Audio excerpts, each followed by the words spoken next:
देश भर में लगभग 6 राज्यों में ईडी की रेड चल रही है। झारखंड में भी ईडी की रेड चली और ईडी ने का जो जाल है उसमें जो झारखंड की सबसे बड़ी मछली आईएएस पूजा सिंघल वो फंसती चली जा रही है। और आईएएस पूजा सिंघल का ये जो पूरा प्रकरण है उस पर एक बड़ी ब्रेकिंग हमारे पास आई है। वो ये है कि पूजा सिंघल के सीए ने कई चौंकाने वाले खुलासे किए हैं। उन्होंने करीब 150 करोड़ की संपत्ति की जानकारी दी है। ये सूत्रों के हवाले से हमें खबर मिल रही है। आपको बता दें कि पूजा सिंघल के जो सीए हैं सुमन सिंह, उनके घर से कई महत्वपूर्ण दस्तावेज बरामद हुए हैं और इन दस्तावेज में कई बड़े मंत्री के सहित कई आला अधिकारियों के भी नाम जुड़े हुए हैं। आपको यह भी बता दें कि पूजा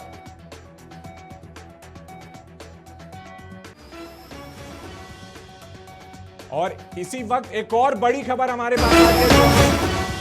समाचार प्लस झारखंड बिहार के तमाम दर्शकों को बता दें कि पूजा सिंघल के जो सीए हैं सुमन सिंह, उनको गिरफ्तार कर लिया गया है और रिमांड के लिए कोर्ट में पेश करेगी ईडी। तो ये बड़ी ब्रेकिंग आप देख रहे हैं समाचार प्लस झारखंड बिहार के टीवी स्क्रीन पर। हम आपको लगातार आईएएस पूजा सिंघल से जुड़ी हुई तमाम खबरों की अपडेट दे रहे हैं और इस बीच एक बड़ी अपडेट कि पूजा सिंघल के जो सीए हैं सुमन सिंह, उनको ईडी ने गिरफ्तार कर लिया है और रिमांड में लेकर के वो कोर्ट में पेश करेगी।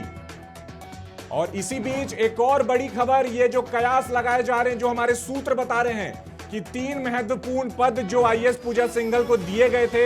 आपको बता दें कि पूजा सिंघल हेमंत सरकार में खनन सचिव थी, उत्पाद सचिव थी और वहीं मिनरल एंड डेवलपमेंट कॉर्पोरेशन की वो चेयरमैन भी थी। इन तीनों पदों से पूजा सिंघल को हटाया जा सकता है और सीएम हेमंत सोरेन खुद इस बारे में विचार कर रहे हैं। तो आपको एक बार फिर से बता दें कि पूजा सिंघल, आईएएस पूजा सिंघल कोई छोटी मोटी आईएएस अधिकारी नहीं थी। वो हेमंत सरकार के बड़े पदों पर काबिज थी और उनके हाथ में खनन विभाग था, उनके हाथ में उद्योग विभाग था और साथ ही वो मिनरल जेएमडीसी यानी कि झारखंड मिनरल डेवलपमेंट कॉर्पोरेशन की चेयरमैन भी थी। और अब इन तीनों पदों से उनको हटा दिया जाएगा। तो ये बड़ी खबर सूत्रों के हवाले से हमें मिल रही है और इस पूरी खबर को अच्छे तरीके से समझने के लिए हमारे साथ हमारे वरिष्ठ सहयोगी पंकज प्रसून न्यूज रूम से लाइव जुड़ चुके हैं। उन्हीं से जानते हैं कि किस तरीके से इस पूरे मामले में डेवलपमेंट हो रही है और क्या कुछ आईएएस पूजा सिंघल के जो सीए हैं सुमन सिंह, उन्होंने महत्वपूर्ण जानकारी दी है।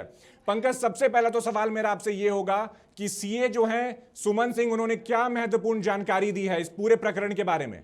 जी देखिए सुमित, हम लगातार सुबह से ये डेवलपमेंट बता रहे हैं कि कैसे जो सीए सुमन सिंह हैं, उन्हें जब अज्ञात लोकेशन पे ले जाकर ईडी की टीम पूछताछ कर रही थी तो वो कई चौंकाने वाले खुलासे कर रहे थे। उन्होंने करीब 150 करोड़ की प्रॉपर्टी के बारे में जो खुलासा किया, उसके बाद कहा गया कि कुछ और बड़े लोगों की प्रॉपर्टी से जुड़ी महत्वपूर्ण जानकारियां उन्होंने दी।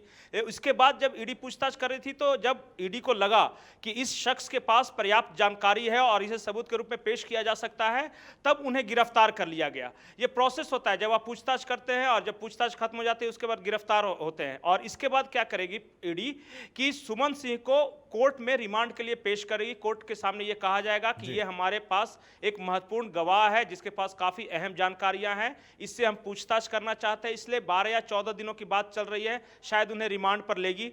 और रिमांड पर लेने के बाद तब उनसे जो खुलासे होंगे, वो मोहलत चाहती है ईडी कि हमें इस शख्स के साथ पूछताछ के लिए कुछ मोहलत दिया जाए, क्योंकि एक दिन में ये बहुत कुछ बता रहा है और हमें उसको पुख्ता भी करना है कि ये जो बता रहा है वो सही है या नहीं है। इसके साथ ही ईडी की टीम का ये भी कहना है कि ये जो जानकारी मिल रही है, जो दस्तावेज मिले हैं, हम पहले इन्हें देखेंगे कि ये दस्तावेज सही है, फेक है, सत्यापित है कि नहीं, और जिन लोगों के साथ जुड़े हैं उनसे कुछ जुड़ी महत्वपूर्ण जानकारियां हैं, उनके बारे में तहकीकात करेंगे। 300 करोड़ के इवैल्यूएशन के ये पूरे कागजात जो सूत्र बता रहे हैं हमें पंकज, वो मिले हैं। तो कितना बड़ा खेल है ये, क्योंकि कल तक जो 19 करोड़ 31 लाख रुपए लगभग उनके सीए के घर से बरामद हुए और वहीं कहा जा रहा था कि 4 करोड़ रुपए जो हैं वो उनके पीए के घर से बरामद हुए और अब 300 करोड़ के दस्तावेज, कितना बड़ा खेल है ये?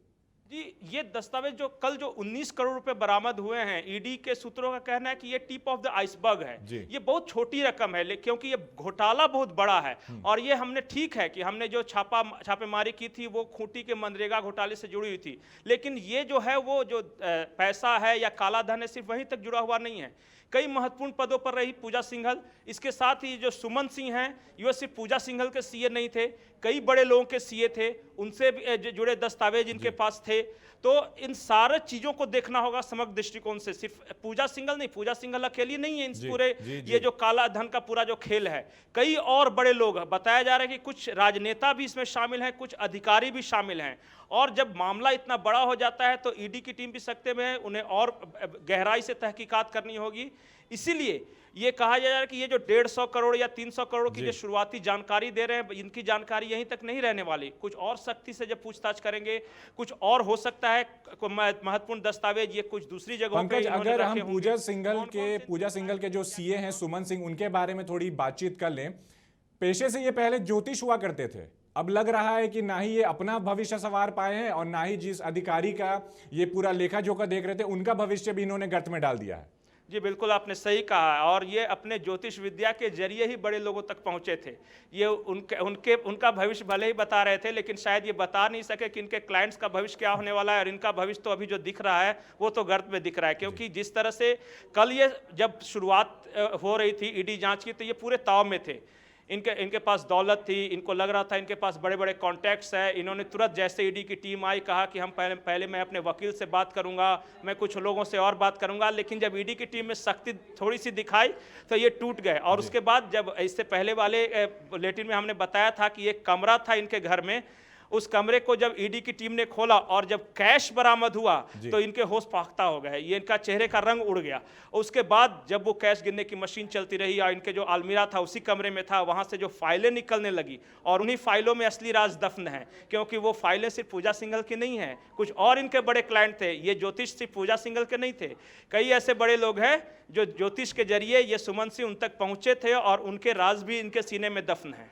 पंकज, अभी मैं इस पूरे मामले की और भी ज़्यादा रिसर्च कर रहा था और देख रहा था, तो मुझे एक चौंकाने वाला तथ्य समझ में आया कि एक लौती आईएएस अधिकारी हैं पूजा सिंघल पूरे देश भर में, जिन्होंने अपना नाम लिम्का बुक ऑफ रिकॉर्ड्स में भी दर्ज करा लिया, क्योंकि एक लौती आईएएस है जिनके पास से इतनी बड़ी संपत्ति अर्जित की गई है और अभी तो मिलना बाकी है। ये तो बस शुरुआत है, तो ये भी अपना रिकॉर्ड्स में नाम दर्ज करा रही हैं। जी बिल्कुल, ये झारखंड में एक दिन में एक घर के कमरे से ही बरामद सबसे बड़ी रकम है। और मुझे नहीं लगता कि और किसी छापेमारी में इतनी बड़ी रकम बरामद हुई। और उसके बावजूद अगर 19 करोड़ रुपए बरामद हुए हैं और ईडी कह रही है कि ये टिप ऑफ द आइसबर्ग है, नीचे अभी बहुत गहरा समंदर है, तो आप सोच सकते हैं कि ये कितना बड़ा घोटाला है। ये घोटाला हो सकता है कि सिर्फ झारखंड तक ही सीमित नहीं रहे, क्योंकि जिस तरह की बात आ रही है, खान खनन से जुड़ी कई कंपनियां यहाँ काम कर रही हैं। और सिर्फ खनन उद्योग की बात क्यों करें, क्योंकि पूजा सिंघल कई ऐसे महत्वपूर्ण पदों पर रही है। इसके पहले वाली सरकार की भी बात कई लोग चर्चा कर रहे थे कि सिर्फ ये जो खनन वाले मुद्दे पे नहीं, पूजा सिंघल के जब राज खुलेंगे तो ये परतें खुलते चली जाएंगी। ये प्याज है, एक एक छिलका उतारते जाएंगे और कई तरह के राज बाहर निकलते जाएंगे। और जो दस्तावेज बरामद हुआ है उसके बारे में कहा जा रहा है कि कुछ बेहद महत्वपूर्ण लोगों के भी दस्तावेज हैं। पंकज, इस पूरे मामले पर अब राजनीति भी एक अलग मोड़ लेती दिखाई दे रही है, क्योंकि कल से ही जब से ईडी की रेड चालू हुई है तब से ही जो ट्विटर है, जो ट्रेंडिंग चार्ट है और जो व्हाट्सएप यूनिवर्सिटी में जो भी मैसेजेस आते हैं, उन सब में जो भी बड़े लीडर हैं, जो भी बड़े नेता हैं, खास करके अगर हम बात करें झारखंड की तो बाबूलाल मरांडी हो गए, उसके बाद से निशिकांत दुबे, जो भी विपक्षी खेमा है वो लगातार हमलावर है इस पूरे प्रकरण को लेकर के और एक के बाद एक ट्वीट करते जा रहा। अभी थोड़ी देर पहले मैं निशिकांत दुबे का एक ट्वीट पढ़ रहा था, उन्होंने ये साफ इल्जाम लगाया है कि ये जो सीए हैं और पूजा सिंघल, ये पूरा मिल करके हेमंत सोरेन को कम कौड़ी के भाव में जो भी लीज है वो दिया करते थे। और अभी तो खेल बड़ा और भी है, अभी और कई सारे खुलासे होने बाकी हैं। देखिए सुमित, खेल बड़ा तो है ही, क्योंकि आपको क्या लगता है कि पूजा सिंघल इस पूरे मामले में अकेली थी? जी, किसी की तो मदद ले रही होंगे इस सारे घपले घोटाले करने में। कुछ लोग होंगे जो इनके भी आका होंगे, तो ये इंडिपेंडेंट रूप से तो काम कर नहीं रही थी। और सिर्फ मैं अभी वर्तमान की बात क्यों करूं, इनके पूरे करियर पे जहां जहां गई, चाहे वो चतरा गई, चाहे पलामू गई, चाहे वो खूंटी की डीसी रही, हर जगह इन पर आरोप लगते रहे, लेकिन ये बचती रही। आरोप तो ये भी लग रहे थे कि जो पिछली बार जो पलामू में 83 एकड़ वन भूमि वाला मामला था, जिसे इन्होंने वो जंगल की जमीन थी लेकिन इन्होंने निजी हाथों में दे दिया था खनन के लिए।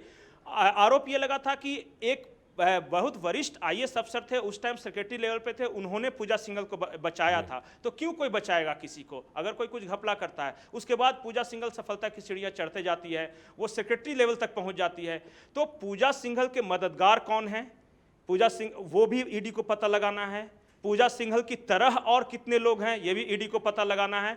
तो ये अभी सिर्फ कल से छापेमारी शुरू हुई है, यकीन मानिए कि आने वाले वक्त में ये मुद्दा बड़ा होगा और बेहद बड़ा होगा। पंकज, इस पूरे मामले के बीच सीएम हेमंत सोरेन ने कल प्रोजेक्ट भवन में एक मीडियाकर्ताओं से बात करते हुए एक बात भी कही कि वो विचलित नहीं है। जब मीडियाकर्मी ने उनसे पूछा कि क्या आप इस पूरे मामले को कैसे देखते हैं, आपकी कोई परेशानी बढ़ रही, तो वो साफ कहते हुए दिखाई दिए कि नहीं, मैं विचलित नहीं हूं।